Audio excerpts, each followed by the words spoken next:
impressão que eu tenho é que a diferença é que lá 2014 foi resultado de uma hegemonia política de 12 anos. Deu muito tempo. E conjuntamente com a hegemonia política de 12 anos, dá tempo de você começar uns diversos programas e eles irem crescendo, houve um boom de commodities que durou muito tempo. Inclusive, o boom de commodities ele ocorreu após a crise do subprime. Ele foi lá 2009, 10, 11, 12, você estava com o preço das commodities bastante bem. Então, gerou aquele boom de commodities, ele meio... anestesiou a gente não olhava com muito cuidado. Acho que tem essas diferenças. Então, diria, 27 vai ter um ajuste, está contratado, porque a dívida pública vai aumentar 14 pontos percentuais do PIB entre dezembro de 22 e dezembro de 26. Isso está dado, talvez seja um pouquinho menos, talvez um pouquinho mais, mas é desta ordem, e o próximo presidente, seja ele quem for, vai ter que lidar com contas públicas muito mais estressadas. Eu acho que não é nem próximo do que 2015, o ajuste, a recessão, as dificuldades, porque nós arrumamos muitas coisas de 2015 a 2021, mais ou menos. Começou no primeiro ano do segundo mandato da presidente Dilma e foi até uma boa parte do governo Bolsonaro fazendo reforma, passando pelo governo Temer. Eu costumo dizer que desde o Joaquim Levy na Fazenda, todo ministro que saía e passava o bastão para o próximo, entregava um país um pouquinho mais arrumado do que ele recebeu. Então, eu acho que 2027 não vai ser 2015, mas certamente a gente vai ter uma arrumação de casa, e eu espero que o presidente Lula perceba o problema. Não está claro para a gente, estamos aqui gravando no meio de um período em que o Planalto está discutindo com os diversos ministérios para desenhar um ajuste fiscal, não está claro para mim qual é o grau de compreensão que a presidência da República tem do tamanho do problema. Então, espero que ele entenda o problema, que não é uma conspiração da Faria Lima contra ele, é um problema real de que as regras existentes não garantem uma estabilidade da dívida pública. Pelo contrário, as regras existentes, elas sinalizam que a dívida pública cresce indefinidamente, o que não é um equilíbrio macro. E, portanto, eu tenho um certo otimismo, espero que haja uma certa compreensão e alguma arrumação, mesmo que parcial, até o próximo mandato, quando deve vir uma arrumação mais profunda. Se eu puder fazer uma observação que eu acho importante, o Marcos Lisboa escreveu um artigo alguns meses atrás, começo do ano, as pessoas não têm compreensão do quanto, quando fala-se de Faria Lima, está se falando principalmente da indústria de gestão, porque não existe mais tesouraria de bancos, desde Basileia III, ficou muito difícil para os bancos colocarem dinheiro nisso, então virou uma indústria de gestão de fundos. Não tem aí um grande capitalista, são pequenos investidores, que estão nesses fundos todos. E a Faria Lima está perdendo horrores. Os últimos 2 anos são os 2 piores anos da indústria de gestão em todos os tempos. E a gente está tendo uma mudança quase que estrutural. Eu creio que algo próximo entre 30% e 50% da indústria de gestão vai simplesmente desaparecer. Então seria interessante também o governo entender que não tem ninguém ganhando aí. Na verdade, o que houve, e eu posso falar do nosso caso, nossos fundos multimercado ano passado foram o destaque na indústria, porque o Alexandre apontou para a gente que, olha, o governo Lula gastou 6% do PIB no primeiro mandato, em média, 10% no segundo, tinha um super ciclo de commodities ali amortecendo, mas se é 0,6 com 2,5, se vier um corte de gastos que dê alicerce a isso, a coisa vai andar. Então, ano passado a gente até se destacou e esse ano estamos tendo imensas dificuldades porque não só o corte não veio, como parece cada vez mais improvável, o problema vai crescendo. Eu ia fazer 2 pontos aqui. Eu queria primeiro casar com a resposta com o ponto anterior, porque a gente tem boas leis fiscais no Brasil. Tem boas leis. A gente fez a lei de responsabilidade fiscal, tem vários, só que não cumpre. E, de novo, os estados já quebraram quantas vezes no Brasil, vários estados, meu Rio de Janeiro, os que lideram a fila, aí faz um acordo com a União põe mais dinheiro, ajuda, que vai falar tudo bem, eu vou reduzir os seus juros, eu vou dar mais dinheiro para você, eu vou tirar dinheiro de quem mora na Paraíba, em Alagoas, nas regiões do Brasil, para ajudar o Rio de Janeiro, mais uma vez. Né? Essa conta sai do resto do país. Alguém tem que pagar. Alguém vai pagar essa conta. Né? Ou você vai deixar de poder fazer política social, ou ele precisa, para ajudar o governo do Rio de Janeiro, que quebra seguidamente. Aí você faz um acordo, tem um contrato bacana, não tem nem... Aí o Rio de Janeiro não paga. Ele dá aumento salarial, ele não paga. O judiciário fala, não, tudo bem, gente, vamos ajudar o Rio de Janeiro de novo, vai? Vamos ajudar mais uma vez? Pobrezinho. Bom, né? Minas Gerais, Rio Grande do Sul. Né? São contratos juridicamente perfeitos que a União está ajudando, né? E ajuda seguidamente. A gente tem boas... A LRF, vários artigos não são cumpridos. Né? Então a gente tem boas regras, só que a gente não cumpre as regras. Tem uma coisa engraçada do judiciário, né, do Supremo. Então, assim, o Congresso aprova uma lei que estabelece um mínimo constitucional para pagar enfermeiro. É claramente uma invasão do poder central nos estados e municípios. Que vão ter que pagar essa conta. Que vão ter que pagar esse negócio. Então, por que o poder central sabe melhor do que a Câmara de Vereadores ou a Assembleia Legislativa Estadual do que é razoável de um salário de um enfermeiro naquela localidade? A gente sabe que o custo de vida no Brasil varia muito de lugar a lugar. São Paulo é uma localidade lá distante é outro. Bom, a gente faz isso, vai para o Supremo, e o Supremo diz que não fere o princípio da soberania dos entes da federação, que pode. Ou seja, o Congresso Nacional pode estabelecer o custo do enfermeiro lá ou cá. Isso não fere o princípio da federação, autonomia dos entes da federação.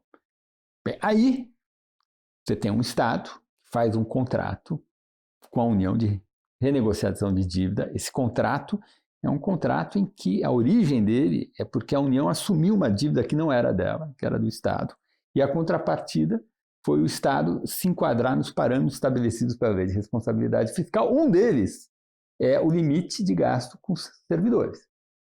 Aí a Secretaria do Tesouro Nacional faz uma norma e diz como que a gente contabiliza gastos do Tesouro. Aí o Estado resolve contabilizar gastos com salário de servidores, não obedecendo a norma da Secretaria do Tesouro Nacional, mas obedecendo a norma que ela inventa. Aí o Tesouro diz, gente, tem um contrato. O contrato diz que o gasto com salários de servidores tem que ser X% da receita corrente líquida, tem aqui um manual do Tesouro para todo mundo. Aí o Supremo diz que impor um critério único, contábil, do que é gasto com pessoal, é a invasão no princípio de independência dos órgãos. Ora, me parece que é muito mais razoável que num contrato o critério tem que ser, se tem duas partes contratando, claro que o critério tem que ser um único para todas as partes. Né? Tem várias partes contratando, é um item do contrato, o que é o gasto com servidores, com salários, tem que ser um critério único. Então, a gente fica na ponta trocada. E o Supremo sempre, ele dá... Na verdade, você olha a decisão do Supremo, é sempre contra o erário, né, nesse sentido. Eu acho que é até pior, Samuel. Tem isso que você falou, o Samuel tem toda a razão. Mas tem uma companhia que é pior, porque a quantidade de truques que os poderes públicos no Brasil inventam para gastar mais ou aumentar a remuneração, apesar da lei, apesar das normas, é impressionante. A criatividade de você, vou usar um termo mais duro aqui, burlar o tal princípio legal é imenso. Né? Aí você vai criando critérios, aí você faz uma lei bacana. Aí fala assim, não, veja bem, né? Não sei o quê, não, vamos dar, vamos fazer. E é sempre um caminho, e com esse traço. O Rio de Janeiro é típico isso aqui. E com os vários estados e prefeituras. Na hora da bonança, na pandemia, por exemplo, que paradoxalmente, né, para os governos locais, eles receberam muito dinheiro, porque o governo federal mais recompensou aquela da arrecadação. É porque teve um dado da pandemia, né? A pandemia gerou uma recuperação da economia muito intensiva em setor formalizado, que arrecada muito. Então, na verdade, apesar de toda a tragédia pandêmica, a economia que funcionou era uma economia com uma intensidade de geração de impostos alta. Então, o Estado brasileiro ficou rico na pandemia. E aí, aí deu muito mais do que precisava mesmo fazendo as contas bonitinhas, era muito mais do que precisava. que virou em vários lugares? Aumento salarial. Agora que as coisas não estão mais fáceis, agora que as coisas estão mais difíceis, eles não conseguem pagar a dívida. Estão pedindo de novo projeto para ajudar a refinanciar. Né? Eu acho que a gente devia tentar uma coisa. O governo federal não pode mais ajudar o Estado que quebrou. Não pode. O Estado que limita a sua dívida, Marcos, ele que paga suas contas. Marcos, isso já está na Lei de Responsabilidade Fiscal. Artigo 35 da Lei de Responsabilidade Fiscal. Cumpre, né? Isso foi respeitado até 2014. Quando chegou em 2014, que teve uma pressão enorme sobre o governo Dilma, não mudaram a Lei de Responsabilidade Fiscal. Só fizeram a renegociação botando na Lei da Renegociação. Para fins dessa lei, o artigo 35 da Lei de Responsabilidade Fiscal não vale.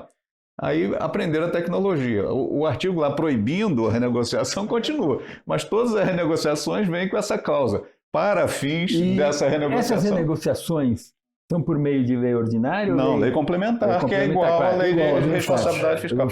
Mas esse teu ponto de não cumprir lei, desviar, deixa eu pegar isso para voltar para a pergunta do Josué, que é o negócio do parafiscal, né?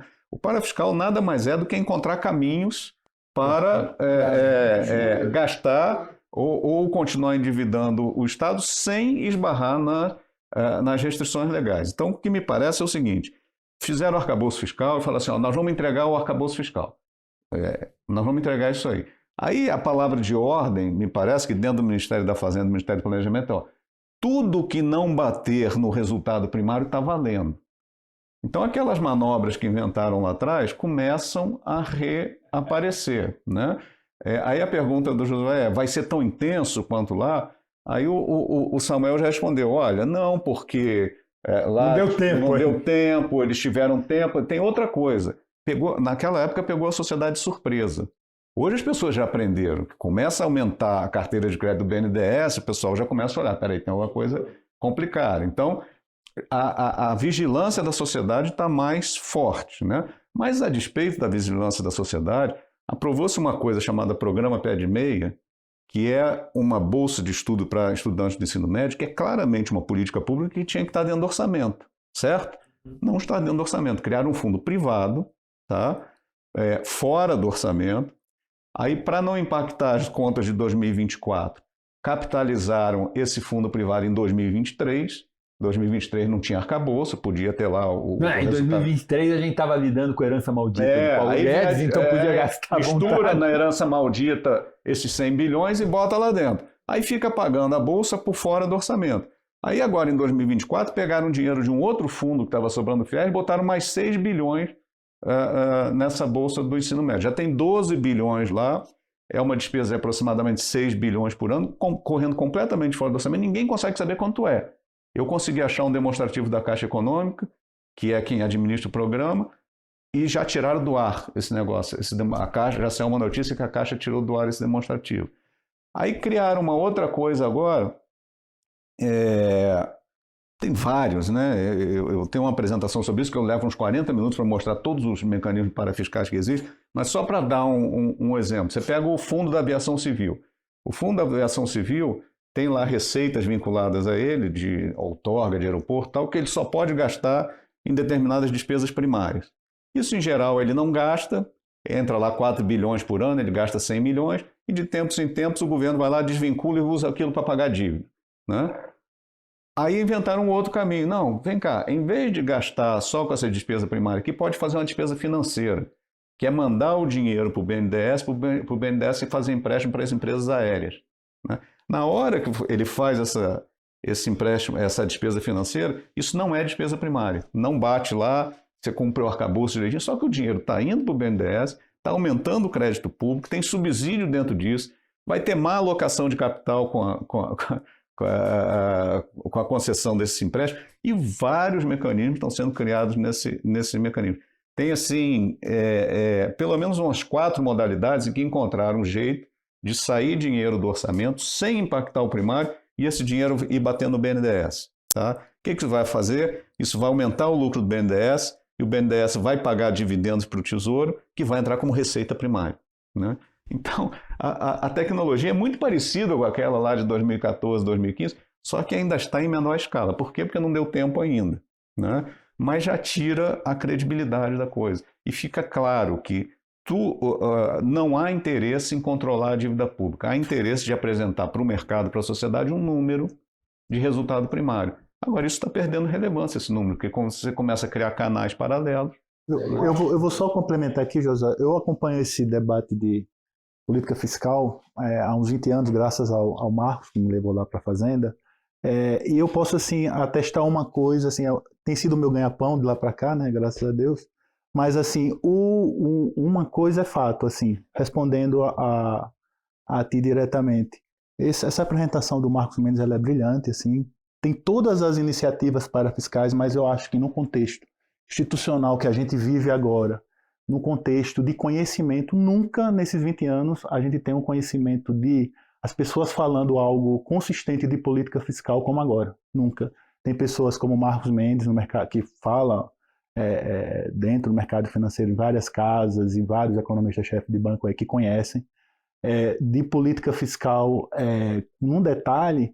Eu acho assim, muito difícil, até por esse movimento todo da sociedade, o que a gente tem no Congresso e essas reações, de a gente chegar a escalar daquele nível que se viu ali no começo de 2006, 2007, e chegou a 2014 naquele absurdo lá sei lá, só do BNDES a gente saiu de 70 bi para quase 500, né, só no BNDES. Então, assim, sem contar todo esse desenho que brilhante, o Marcos lá tem essa nota, tem uma apresentação dele, mas assim, as iniciativas estão tudo apontado, mas veja bem, assim, quando apontou o canhão, já veio, graças a Deus, já veio sobre eles um canhão enorme, e eu acho muito difícil aquilo sequer, do ponto de vista da execução, chegar naquele nível que a gente chegou em 14. Agora, a coisa já, nas nossas contas aqui, já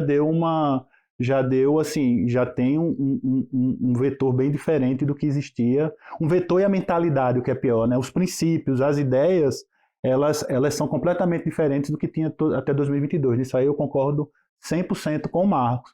Mas eu queria até que essa reação toda que eles estão fazendo agora, de até mesmo, pelo menos as notícias que saem, de colocar o próprio pé de meia para o Vale Gás, aquela iniciativa foi desfeita, vão tentar colocar o pé de meia para dentro do orçamento, de vez em quando o jornalista coloca essa fofoca, tomara que colocam. Isso já é uma reação a todo esse movimento que foi feito. Então, assim, a gente vive hoje no contexto de quanto sociedade, e eu diria mais, né? Primeiro vem as ideias, assim, de conhecimento sobre o tema, a gente sempre ouvia falar, né? Lia as coisas, que eu confesso que, assim, é uma discussão sobre política fiscal como eu nunca vi. Então, assim, no início ainda era bem, assim, até coisas que o Marcos, na época, a gente foi descobrindo, coisas que o governo herdou do governo anterior e muitas vezes só foi aquilo dali potencializando, né? Mas eu não acho que a gente chega naquele nível de 2014, não. A gente não tem mais clima institucional nem conhecimento para aquilo. Mas mas é bom que existam que vocês aí da imprensa potencializem essas iniciativas como uma catástrofe mesmo, até para que ela volte para o caminho que tem que voltar. Esse é o ponto que eu estava falando antes. Antes pegou a sociedade desprevenida. Ninguém conhecia a tecnologia. Hoje a tecnologia é conhecida. Mas assim, vocês têm razão, concordo com vocês. É muito menos tempo de construir coisa errada, tá? Ainda que tenha muita similaridade, porque essa maneira de fazer política econômica, ela durante um tempo é ótima, né? O país cresce, tem emprego. Só tem os benefícios. Só tem os benefícios. Aí, quando chega a conta, é aquela conta muito salgada. Muito salgada. Não é uma maneira saudável de crescer, né? Então vocês têm razão e o alerta está aqui. Mas eu fico preocupado com a escala que as coisas estão indo. Onde que aparece? 40% de dívida PIB a mais do que tinha naquela época. Quer dizer, quando a Dilma entrou era 45%. Isso, sem contar isso. Então, assim, apesar de estar... eu sou aqui, né? Eu sou o menos inteligente, mas assim, a gente do mercado fica preocupado porque a Dilma, primeiro, ela deu muito azar, que além de fazer tudo errado, ela pegou uma queda de commodities tremenda, e você teve 18 trimestres consecutivo de recessão, então isso tudo potencializou, mas ela herdou do Lula, apesar do Lula ter gasto muito, com aquela bonança toda ele arrecadou muito mais, então ele não gastou mais do que arrecadou, ele entregou 45% de dívida PIB. Daí crescendo. O problema é que... O país cresce. Não, a dívida está crescendo. E crescendo. Bem rápido. Agora, vamos lá.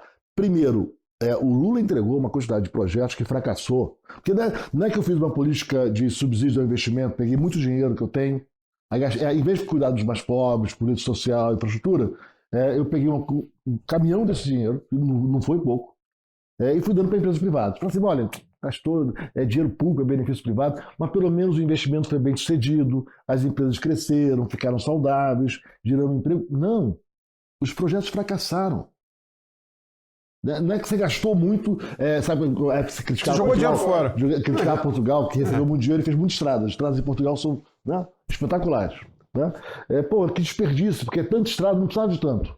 Não, aqui cadê a estrada? Cadê o estaleiro? Né? Então esse é um ponto de preocupação. E tem um ponto que a gente...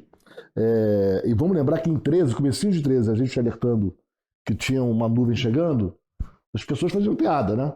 Não tem não, que isso, não vai ter nada, não vai ter nada. Não, os pessimistas, a gente vê no investimento das empresas caírem, com todo o dinheiro público que foi posto nas empresas privadas, a taxa de retorno do capital caiu, né? A economia foi crescendo cada ano menos, a gracinha com o Banco Central de baixar juros com inflação alta em 11 deu um estrago na inflação, foi assim, difícil ter, acho que talvez tenha sido o maior erro do Banco Central desde do Plano Real, né? Acho que a banda diagonal endógena é dura. Eu topo. Mas de condução de política monetária, desde o Armínio, foi a maior barbeiragem que eu já vi se fazer. Tem as pesquisas recentes, né, do caso Viana, com a Silvia Matos e outras pessoas, com microdados das pesquisas do IBRE, que mostram que aquele cavalo de pau do Banco Central interferiu na hora a formação de expectativas. E gerou um resíduo... Eu sou marginalmente positivo com o Galípolo, porque eu acho que o exemplo do Tombini é tão forte que, ainda mais com o Banco Central hoje independente, assim, ele tem 1 ano e 10 meses contratado com o Lula. Depois ele tem 2 anos e 2 meses com alguém. Peraí, só um detalhe. A gente está repetindo vários erros que a gente fez no passado. O que me preocupa é que você vê essa quantidade de erros, esse trabalho fora de série, microdados, regressões hipercuidadosas, análise técnica hipercuidadosa, e quando você vai no debate público, não é só o governo, não. O setor privado fala assim, não, vem, a inflação não está tão alta assim, né? Podemos baixar juros. Mas então a minha preocupação, né, e aí eu acho que tem um tema mais de fundo, que está no nosso artigo, que é por que a gente não consegue montar regras e instituições como o mundo arrumado faz. Em que você tem um orçamento, que as contas são transparentes, que não tem malandragem, que as leis, muito excepcionalmente, o judiciário não vai suprir uma lei, não sei em casos, né, tem uma autocontenção no judiciário, não vai intervir nos contratos juridicamente perfeitos, né, e você consegue ter um aparato institucional em que a sociedade sabe como é que o governo está gastando, sabe quais são os compromissos, em que o governo pode ter uma política econômica que suavize o ciclo econômico e não o agrave, né? E que não venha esses truques e que não legitime esse oportunismo generalizado, né, que acontece no setor privado e no setor público. Né? Truque para aumentar salário, né, de servidor, que não aparece, aí é um auxílio de não sei quantos anos atrás. Né? De novo, isso vai dentro do setor privado, que volta e meia quebrou a empresa, não quer que a garantia real seja cumprida. Aí a próxima empresa que for pegar crédito, opa, o crédito está mais caro. Né? Então, a minha pergunta, minha dúvida é por que a gente não consegue montar um quadro institucional e regra do jogo sobre coisas tão básicas para o bom funcionamento do país, que é algo que é comezinho, tão Chile do lado, na Europa, tantos países. Colômbia. Como é que a gente não consegue? Marcos Mendes é uma pessoa boa para responder isso, que ele tentou e por dentro e agora dentro do governo e fora. Por que você acha que a gente não... Qual é a dificuldade, Marcos? Olha, eu tenho uma tese aí de um livro que eu escrevi 10 anos atrás, que A minha impressão é que a Constituição de 88 criou um mecanismo que o Estado distribui para todo mundo, né? A gente tem uma sociedade muito desigual e é potencial, e essa desigualdade tem um potencial de explosão política muito grande, de conflito, de geração de golpe, de conflito político. Então, vamos estabilizar a democracia? Vamos. Então, o Estado vai botar panos quentes. Então, se o empresário quer subsídio, você dá subsídio. Se o pobre quer Bolsa Família, você dá Bolsa Família. Se a classe média quer universidade gratuita, você dá universidade gratuita. E com isso, quem chega lá no guichê recebe, sai satisfeito. E você vai apaziguando, né? Só que alguém tem que pagar essa conta. Essa conta vai crescendo ao longo do tempo, né? A gente começou pagando essa conta com inflação.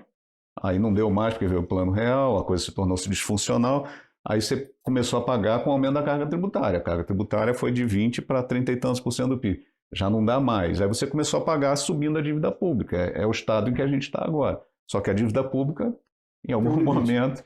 Então, esse modelo... Estamos testando, né? Então, esse modelo de um estado que segura as pontas, leva para dentro do orçamento e para dentro do estado o conflito distributivo, esse negócio está rateando, está acabando. Então, o nosso contrato social, como o Samuel sempre gosta de falar, ele está sendo questionado, né? E aí o que a gente tem para colocar no lugar? O que a gente vê são os agentes políticos reforçando esse modelo. Você lê no Globo de hoje o Lula dizendo que, olha, o problema é que a gente deu só para os pobres. A gente não deu para o cara que está um pouquinho acima da pobreza. Então eu vou começar a dar maior isenção no imposto de renda, eu vou começar a dar crédito barato para o microempreendedor, que é o cara que está um pouquinho acima do cadastro único. Onde é que vai parar isso? Né? Você vai dar para todo mundo? Alguém paga essa conta. Se você gostou desse corte, certamente vai gostar do episódio completo. Então, clica aqui que você pode assistir ele na íntegra. Ou então, você pode clicar nesse vídeo e ver mais um corte desse episódio. Até a próxima!